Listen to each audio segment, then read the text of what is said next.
It seemed like the Atlanta Hawks had everything going in the right direction after winning 29 games the previous year. They have a future superstar on the roster. They have put themselves in position to have multiple draft picks in the first round in the last couple of years. And they have a good young coach and a good general manager who came from winning organizations. How could this team possibly not compete for at least the 8th seed in the Eastern Conference? After only a few games into the season, the team's second best player, John Collins, was suspended for 25 games for PED use. Add that to the fact that they had injuries that kept them from playing at full strength for the most part, and you have the worst case scenario with this team, winning 20 games. They had as many wins as 15-point plus losses. And believe it or not, they never won more than 2 games in a row all year. The Hawks finished 16th in points per possession and last in 3-point shooting. They were at the bottom half of the league in turnovers, defensive and offensive rebounding, and committing fouls. Those numbers were even worse before they made necessary changes before the trade deadline. When Trae Young was not on the court, it was a complete disaster for this team on offense. You can't really expect players like Evan Turner and DeAndre Bembry to run the point guard position effectively for a long period of time. It's not their natural position. Alex Len reverted back to how he played in Phoenix, being inconsistent. The team had to rely on young big men like Damian Jones and Bruno Fernando for large portions of the season. With neither player having much experience, their inconsistency contributed to the Hawks' struggle. The Hawks had a game against the Grizzlies where they lost 127-88, and this is what head coach Lloyd Pierce had to say after the game. I got nothing for you guys. You can ask away, I got nothing for you.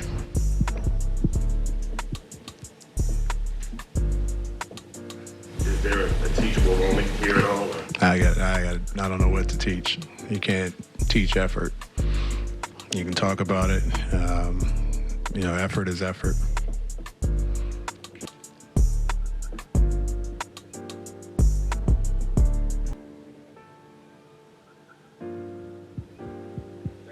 Yep. There's no reason why a professional athlete shouldn't give great effort on a nightly basis. There are always going to be nights where you miss shots and the offense isn't clicking. But if you play hard and be locked in defensively, you can push through those offensive struggles and give yourself a chance to win those games. Winning with a team full of young players is tough in the NBA.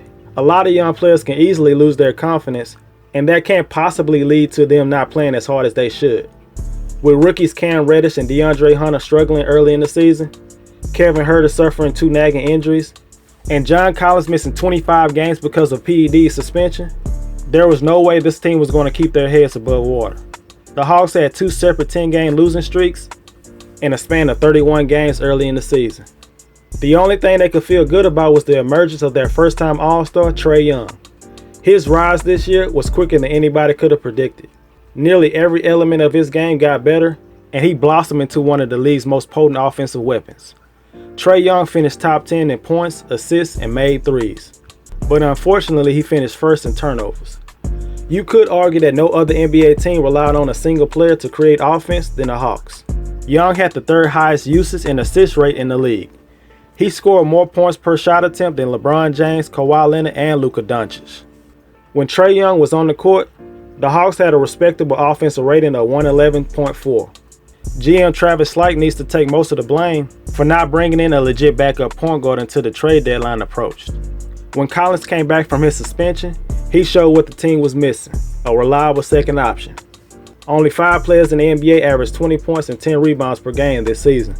Collins was one of those players, and he did it without being the team's primary scorer. He was able to get most of his points in the flow of the offense. The vast majority of his points was assisted and came directly off the catch. He ranks in the 84th percentile or better as a roll man, in transition, in the post, and on putbacks. He shot an average percentage or better from every area of the court. His defense improved also. The Hawks allowed 2.8 fewer points per 100 possessions with Collins on the floor. He defended more than 7 shots per game within 6 feet of the rim, and he held shooters to 55% on those attempts. That's progress. Collins helped the team go 5-6 after the All-Star break. They looked like they were going to end the season on a good note before it was suspended. When Trae Young, Huerter, Reddish, Hunter, and Collins were on the court together, the Hawks scored 1.21 points per possession and held opponents to just 1.11, which is an encouraging sign. That makes General Manager Travis Slyke feel optimistic about the young core of this team. Like I said earlier, Cam Reddish and Deandre Hunter struggled early in their rookie season. Hunter was actually one of the least efficient players in the league through January. He definitely hit a rookie wall as he was battling through wrist and ankle injuries. Hunter seemed to play better and more efficient after John Collins returned from suspension. The Hawks drafted Deandre Hunter to be the ultimate role player, a player that had the skill set to play a role that every team needs. Somebody who can make open jump shots, attack closeouts, set screens, and defend multiple positions. A player that can be effective without the ball in his hands all the time. A glue guy, a Luol Deng type of player. Hunter closed the season with his best stretch of the season, averaging 13 points, 7 rebounds, and shooting 42% from 3 in his last 13 games. The same can be said with their other top 10 pick, Cam Reddish.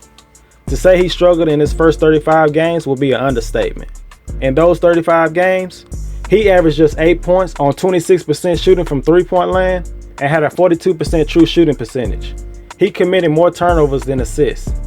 Having off-season surgery on his abdomen possibly was the biggest factor in his early season struggles. After getting constant encouragement from his teammates, eventually the game started to slow down for Reddish.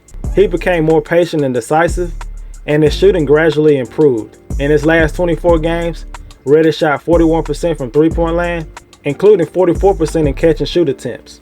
Reddish projects as a better player than Hunter, but both players project to be two-way players. And when you have a player like Trae Young, who more than likely will be a negative defender for most of his career, you need players like Reddish and Hunter around him to make up for his bad defense. Besides trading for a legit point guard in Jeff Teague at the trade deadline, they also made a huge blockbuster deal for big man Clint Capella. And they only had to give up Evan Turner and Brooklyn's first-round pick. Capella never suited up for the Hawks this season because of injuries, but you can only envision how much impact he can have with this Hawks team. This team gave up 114 points per game this season. Capella's presence is definitely what the doctor ordered. He can be the driving force on the defensive end for this team. All the experience he gained with the Rockets, playing in conference finals, and playing with a player like Chris Paul who never takes a game off, Capella can bring all that to this young Hawks team. Capella was having a good season before he was traded from the Rockets, as he averaged 14 points and 14 rebounds in 39 games. Through all the frustrations and losses the Hawks endured this season, there is light at the end of the tunnel. Pre-All-Star break, it seemed like everything that could go wrong did go wrong. But after everything settled down, it seemed like Travis Slyke's plan was starting to come together, even if it was a small sample size. With the rise of a superstar, improvement from their young players, and with the addition of a primetime rim protector, there's absolutely no reason why this team shouldn't be in the playoffs next season in the Eastern Conference. There are no excuses.